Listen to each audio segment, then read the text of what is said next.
যেখানে আপনি একটি গাভীর খাবার দিয়ে আপনি দুটি বাছুর লালন পালন করতে পারবেন অনায়াসেই। আসসালামু আলাইকুম আমার কামারি ভাইয়েরা।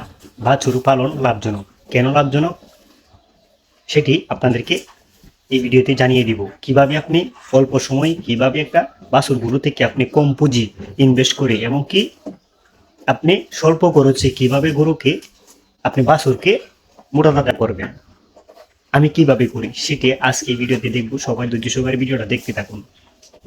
আপনি অল্প খরচে এবং কি আপনি কম পুঁজি দিয়ে এবং কি আপনি স্বল্প খাবার খাবিয়ে এবং কি কম খাবার দিয়ে এবং কি এখানে কম ইনভেস্ট করি আপনি কিভাবে গরু থেকে অল্প সময়ে আপনি লাভবান হতে পারেন। দেখেন, আমরা এই বাছুর দুইটাকে আমরা দুই বেলা তাদেরকে 200 টাকার খাবার দিতেছি। দুইটা বাছুরকে আমরা দুই বেলা 200 টাকার খাবার দিতেছি। তাদের পিছনে আমাদের প্রতিদিন 200 টাকা খরচ হইতেছে, কিন্তু 200 টাকা আমরা কি তার 200 টাকার প্রফিট পাইতেছি?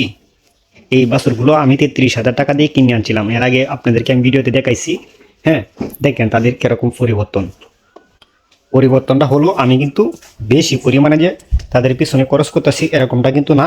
তাদেরকে আমি দুই বেলায় 200 টাকার খাবার দিই। তার মানে দুইটা গরুকে আমি 400 টাকার মানে দুইটা গরুকে আমি 200 টাকার খাবার দিই। প্রতিদিন তারা 100 টাকার করে খাবার পাই এক একটা গরু। দেখেন, এই যে দেখেন, এর কিন্তু গ্রোথটা আরও বেশি এসেছে এই বাছুরটার, যে হয়তো এখন খামারের ভিতরে দেখাইতে পারতেছি না। দেখেন, আপনি যদি লাভ করতে চান, ঠিক আছে, কম পুঁজি কাটিয়ে এখানে কম ইনভেস্ট করে যদি আপনি অল্প সময় লাভ করতে চান, তাহলে আপনি বাছুর লালন পালন করেন, কিন্তু সে খাবার খরচ কম খাবে।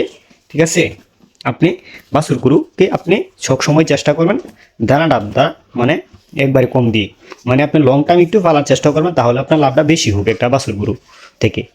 আর এই যে গরুটা দেখেন, হাড্ডি সার গাভীটি, এর আগে আমি 60,000 টাকা দিয়ে আমি ক্রয় করেছিলাম।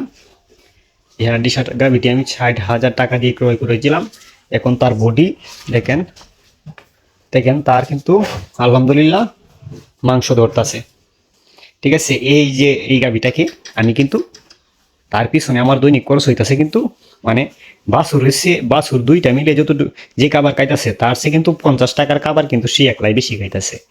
যেখানে আমার দুইটা বাছুর খাইতেছে আপনার 200 টাকা, হ্যাঁ, একদিনে। আর একটা এই যে এই গাভীটা শুধু 250 টাকা একদিনে খাইতেছে। তার খাবার খরচ কিন্তু আমার প্রতিদিন 250 টাকা এর পিছনে খাবার খরচ লাগে। আপনি যেখানে আপনি একটি গাভীর খাবার দিয়ে আপনি দুটি বাছুর লালন পালন করতে পারবেন অনায়াসেই। কিন্তু আমি যে খাবারটা তাকে যে খাবার টাকা পাইতেছি, ঠিক আছে, আর এদেরকে যে খাবার টাকা পাইতেছি, কিন্তু এদেরকে এই বড় গরুটাকে আমি সবসময় কিন্তু হাফ কেজি বেশি খাবার দিতেছি এদের তুলনায়। যদি এদেরকে আরও বেশি পরিমাণে আমরা খাবার দিতাম তাহলে কিন্তু তাদের গ্রোথ আরও ভালো হইতো। ঠিক আছে, আপনি কম ইনভেস্ট করে আপনি বাছুর গরু লালন পালন করেন, তাহলে আপনি অল্প সময়ে ভালো একটা লাভের মুখ দেখতে পারবেন। আমি তাদের পিছনে সারা দিনে তাদের পিছনে 200 টাকা মাত্র খরচ, দানাদার খরচ সব মিলিয়ে তাদের পিছনে আমার 200 টাকা খরচ, তাহলে আমার মাসে 3,000 টাকা। ঠিক আছে, আমি যদি 9,000 টাকা খাওয়াই, তারপরে কিন্তু লস হবে না বাছুর গরুতে। কারণ বাছুর গরু কিন্তু আপনার মাংস না ধরলেও কিন্তু আপনার দিনে দিনে কিন্তু মানে বৃদ্ধি হবে এবং কি বড় হবে। কিন্তু এই গরুটা বয়স হয়ে গেছে, এই গরুটা আপনি মাংস ধরাতে পারবেন আর এর শরীরের কোনো অংশ বাড়বে না। কিন্তু এই বাছুর গরুর কিন্তু আপনার চতুর্পাশে তার অংশ বাড়বে এবং কি সে বড় হবে, উঁচা হবে, লম্বা হবে। ঠিক আছে, কিন্তু এই গাভী গরুর বয়স শেষ। হ্যাঁ, এগুলা গরুকে আপনি মোটা তাজাই শুধু করতে পারবেন। আর এদের থেকে আপনি দুইভাবে প্রফিট পাবেন। এই বাছুর গুলা থেকে আপনি দুইভাবে প্রফিট পাবেন। কিভাবে?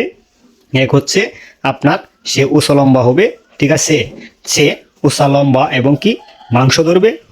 আরেকটা হচ্ছে আপনার এই যে গাভীর কথা তো বললাম, গাভী শুধু মাংস ধরবে। তার কাছ থেকে আমরা শুধু মাংস ধরাইতে পারলে আমরা টাকা পাবো। আর বাছুর থেকে কিন্তু আমরা মাংস না, আমরা কিন্তু তাকে বড় করলে আমরা টাকা পাইতাছি, মাংস ধরাইলেও টাকা পাইতাছি। বাছুর থেকে কিন্তু আমরা দুই দিক দিয়ে সুবিধা পাইতাছি, কিন্তু গাভীর থেকে এক দিক দিয়ে সুবিধা পাইতাছি। মানে সুবিধাটা কি, মানে তাকে যদি আমরা মোটা করতে পারি তাহলে আমরা ইনকাম পাবো এখান থেকে। যদি আমার ভিডিওটা ভালো লাগে, সবাই চ্যানেলটি সাবস্ক্রাইব করে আমার পাশে থাকুন। আসসালামু আলাইকুম।